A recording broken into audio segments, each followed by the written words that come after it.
I feel so confident that if you just keep working, you'll be able to like get to the top. So my name's Aleksi Ruuskanen. I'm a brown belt from Finland. My home gym's MMA Vantaa under Hilti BJJ, and now I've been doing BJJ little over 7 years. And last summer I got my brown belt, it's really nice.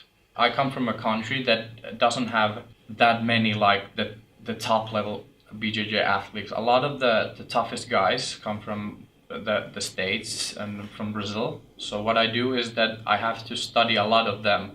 So I feel I'm prepared to like counter the techniques, the positions that they're gonna do. And I'm not gonna focus on like knowing all the techniques. I'm focusing on figuring out what do I need to know in the next worlds in order to win them. So you only need to figure out the essential things and make them work in order to win the competition. If you don't have a lot of like high-level training partners, of course it'll affect your training because they've gone a long way, so they know a lot of the things that you should train, and the things that kind of the pitfalls, they have gone through all of that during their years of training. So if they can advise you how to avoid the biggest pitfalls, it'll be great. But I don't think it's a problem. It might take you a little bit more time, but if you just work hard, I've seen it happen a lot. There's a lot of tough guys coming from Scandinavia just because they train hard and they're focused. So no doubt about it, it's possible to do. There's a lot of black belts nowadays in Finland, but the top competitors are still kinda young. So most of my training is done with a dear friend of mine who's a blue belt. But what makes it work is that he knows my game. He knows my game really well. He knows my weaknesses and my strengths.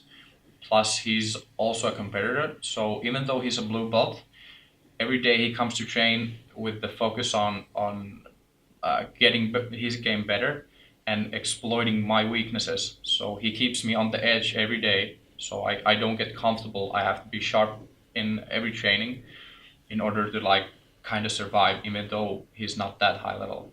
So you just need good training partners who know your game and know how to make your game better in order to get to the high level. Training way too hard has costed me a lot of injuries, and if you're injured, you can't train, you can't get better. So taking a rest and letting the body heal, and that's probably like the guys don't take it that often, because there's that mindset that when you get tired and you have to work hard, and it works to a certain point, but when it does start to do damage to your body, and then it doesn't become like it just doesn't get you better. It'll get you worse, and it'll get you injured, and sometimes you might have to take a year break.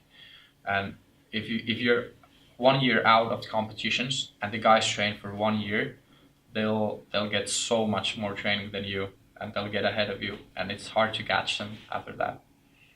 Not every training has to be super tough on the body. So I'm not that focused on beating my body on every training. I'm focused every day on the things that make me better. Sometimes just resting will make me better. If taking a rest day will help my body recover and make me better with techniques, I'll take a rest. And if I'll need to do more conditioning to be better, then I'll focus on that. But it's always focusing on what makes you better instead of just training hard, because that training hard doesn't necessarily just make you better, like beating your body up.